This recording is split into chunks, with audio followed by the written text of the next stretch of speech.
évidemment, j'y ai réfléchi et j'ai décidé d'apprendre quelque chose par cœur pour faire illusion, bien entendu. Et donc j'ai voulu apprendre et puis je me suis aperçu que ça rentrait pas. Je n'imprime pas ces choses-là hein, parce que c'est véritablement beaucoup trop scientifique pour moi. Donc j'ai amené le texte. Les équations de Navier-Stokes et leurs dérivés ne sont pas valables pour tous les fluides. Le miel, le sang ou encore du cristal liquide n'obéissent plus aux équations, en raison des coefficients de viscosité supplémentaires.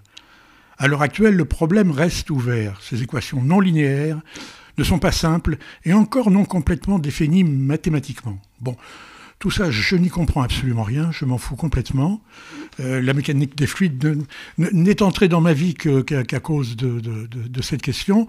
Donc j'ai même renoncé à apprendre et je déclare forfait tout simplement pour cette question.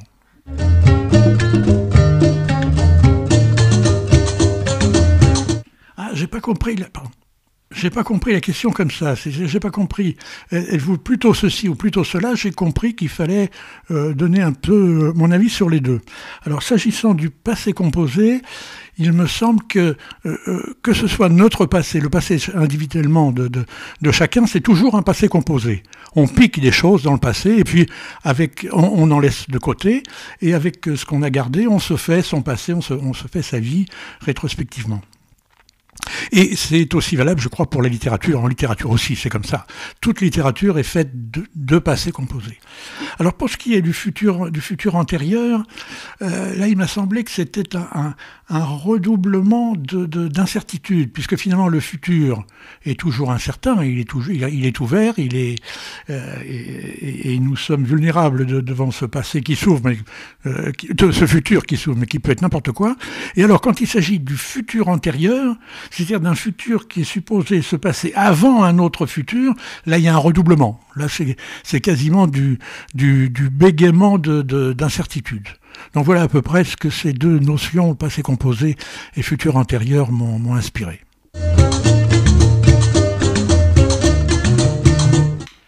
C'est une question que je me pose depuis toujours, individuellement, ontologiquement. Qu'est-ce qu'on fait là ? Et effectivement, alors semble-t-il, il y a des gens qui ont une réponse. Comment ont-ils atterri là? Bon, on sait bien comment on a atterri là. Hein. Nos parents ont copulé et puis au bout d'un moment, nous sommes là. Bon, voilà pour la question elle-même. La question qui vient s'abriquer dans celle-là, c'est pourquoi faire? Qu'est-ce qu'on est supposé faire? Et alors là, il y a des gens qui ont une réponse, des fois plusieurs réponses, puis des gens qui n'en ont pas. Et moi, a priori, j'en avais pas. Et puis, assez jeune tout de même, j'ai commencé à me dire que il y avait peut-être une raison. J'allais peut-être faire quelque chose ici, ou en tout cas, essayer. Ici, c'est le monde, la Terre. Hein. Et j'allais peut-être essayer de faire quelque chose, et ce quelque chose, c'était d'écrire, tout simplement. D'inventer des histoires et de les écrire.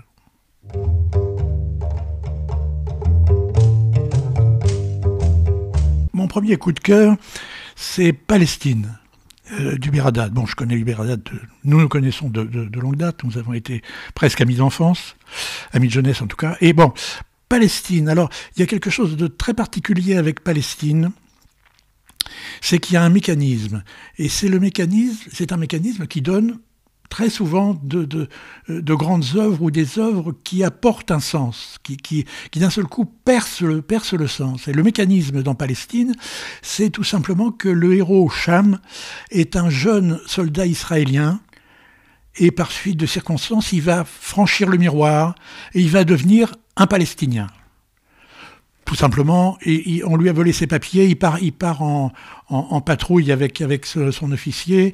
Son officier est tué, et lui, il est blessé, il devient amnésique. Et à ce moment-là, il est capturé par les Palestiniens, par les Fédayines, et il n'a pas de papier sur lui, il a perdu la mémoire, il ne sait pas qui il est, et au moment où ceux qui l'ont capturé meurent à leur tour par suite de circonstances, alors du coup, personne ne sait plus qui il est, et c'est là il est peut-être un Palestinien, il ne le sait pas lui-même, il va devenir un Palestinien. Et c'est dans cette traversée du miroir que Palestine a quelque chose d'absolument exemplaire, et que c'est une œuvre très très forte. Parce tout simplement avec cet argument-là, tout à coup, on a un questionnement une réponse évasive d'ailleurs, mais une sorte de réponse sur un problème très très important. Voilà. Mon autre coup de cœur depuis longtemps, c'est EPP de Ferenc Karinti. Alors j'ai été un de ceux qui ont découvert EPP il y a maintenant une quinzaine d'années peut-être. Je l'ai découvert par hasard, c'est le titre qui m'a arrêté dans une librairie, je l'ai acheté et j'ai découvert là aussi un de ces romans tout à fait particuliers comme Palestine qui recèle un argument, un mécanisme qui va d'un seul coup ouvrir du sens. Et dans EPP, le mécanisme, cette espèce de sésame pour le sens, c'est qu'un linguiste hongrois va faire une conférence à l'étranger et il s'endort en avion et à l'arrivée, il s'aperçoit qu'il ne parle pas du tout il ne comprend pas la langue qu'il y a autour de lui. Et il va ne rien comprendre pendant tout le livre, sauf il rencontre une femme et elle s'appelle peut-être EPP.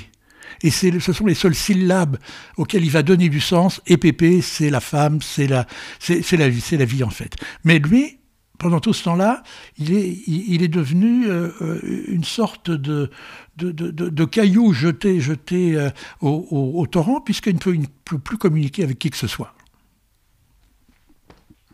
Et enfin,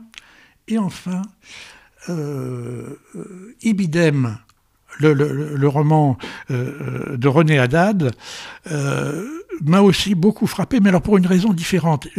Ce roman est une œuvre posthume. René Haddad n'a écrit, je crois, qu'un roman dans sa vie. En tout cas, c'est le seul livre publié par lui. Et là, c'est pas le même mécanisme qu'avec EPP et avec Palestine qui m'a interpellé. C'est que dans ce seul roman, dans cette seule fiction, qui d'ailleurs n'en est pas tout à fait une, d'un seul coup, il a touché la cible. C'est-à-dire qu'il a créé un roman qui repose uniquement sur un personnage.